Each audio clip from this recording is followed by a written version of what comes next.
మనం వెంటనే వెళ్ళామనుకో మనకు ఖచ్చితంగా దొరుకుతాడు. నేను రాను, నాకు ఇష్టం లేదు. ఎందుకు?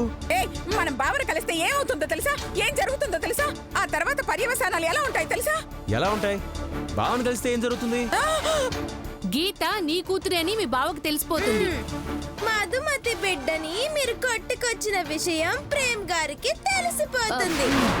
జరిగిన నిజాలు, మనం చేసిన మోసం ఆ గీత కూడా తెలుస్తుందిరా. అదే జరిగితే అది వాళ్ళ అమ్మకు బదులు మనల్ని అసహ్యించుకుంటుందిరా, మనకు దూరం అవుతుందిరా. అందుకేరా నా కూతురు గురించి కూడా నేను ఆలోచించలేదురా. లేదంటే వాళ్ళని వెతికి పట్టుకోవడం నాకు పెద్ద పనేం కాదురా. వద్దమ్మా, ఇప్పటికే మనం చాలా పాపాలు చేశాం, సరిదిద్దుకోలేని తప్పులు చేశాం, ఎంతోమందిని ఏడిపించాం, మరెంతోమంది బాధ కారణమయ్యాం. ఇన్ని చేసి మనం సాధించింది ఏంటని ఒకసారి వెనక్కి తిరిగి చూసుకుంటే ఏముందమ్మా? ఆ పసిదానికి అమ్మని లేకుండా చేశాం. మనం అక్కని బావని దూరం చేసుకున్నాం. అనుబంధాలు, ప్రేమలు, సంతోషాలు మన మధ్య ఉన్నాయన్న భ్రమలో మనం ఏమీ లేకుండా బతికేస్తున్నామమ్మా. చాలమ్మా, ఇంకొద్దమ్మా. ఆ పాత బతుకులు మనకొద్దు, ఆ పాత జీవితాలు మనకొద్దు.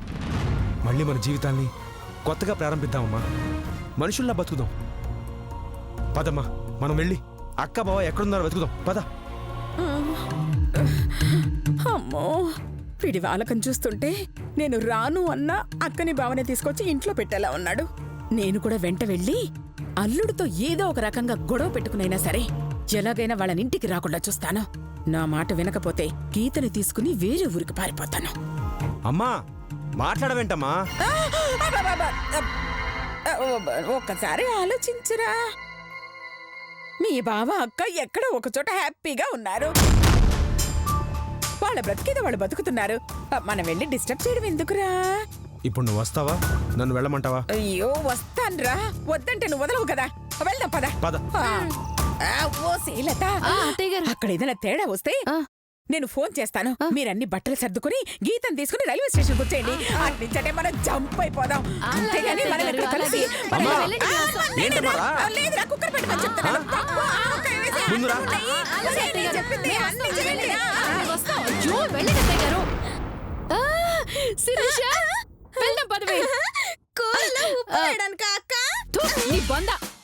అత్తయ్య గారు ప్రేమ అన్నయ్యకి గీత విషయం తెలియకుండా ఉండటానికి వెళ్తున్నారు.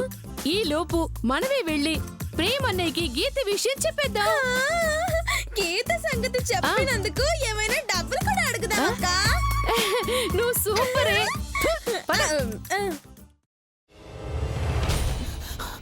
నువ్వు ఇంకేమన్నా చెప్పాలా? ఇంకేమన్నా అబద్ధం చెప్పాలనుకుంటే చెప్పేయి. నేను చూడాలనుకుంటున్నాను నన్ను మోసం చేయడానికి నువ్వు ఎంత నీచానికి దిగజారగలవు అని. ఎందుకు ఆలియా, ఎందుకు నువ్వు ఇలా చేసావు? నీకు తెలుసు కదా, నానమ్మ తర్వాత నీ ఒక్కదానిని కదా నేను పూర్తిగా నమ్మేది. ఏమన్నావు నువ్వు?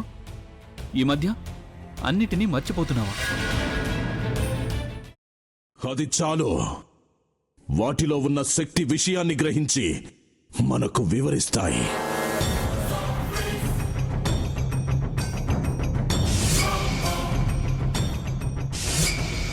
ఎవరు ఆ దండ విప్పొద్దు, గది తలుపులు తెరవద్దు.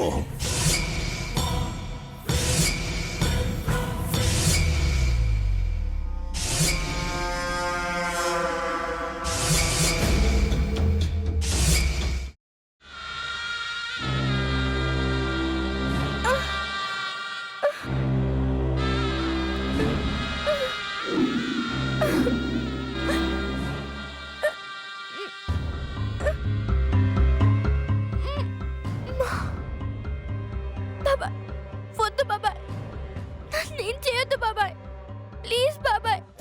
నీకు నిజం తెలిసినప్పుడే నా ఆలోచనలో నువ్వు చచ్చిపోయావు. ప్లీజ్ కొంచెం తినండి. ప్లీజ్. భీమారావు గారు, మీరా? ఇగో మీరా కాదు, సక్కుబాయ్. అవును, మీ పనామే లేచిపోయిందని చెప్పి కంప్లైంట్ ఇచ్చినావు కదా. రేయ్, ఆయన కంప్లైంట్ ఇచ్చింది లేచిపోయిందని కాదు, కనిపించడం లేదు అని. అట్లానా? సరే మేడం. ఇడియట్. ఆ వంట మనిషి పేరేంటన్నారు? రత్తాలు మేడం. ఏం పెద్ద మంచి, నీ వంట మంచిని కూడా మేడం అని పిలుస్తావా? రేయ్ హాఫ్ బ్రెయిన్,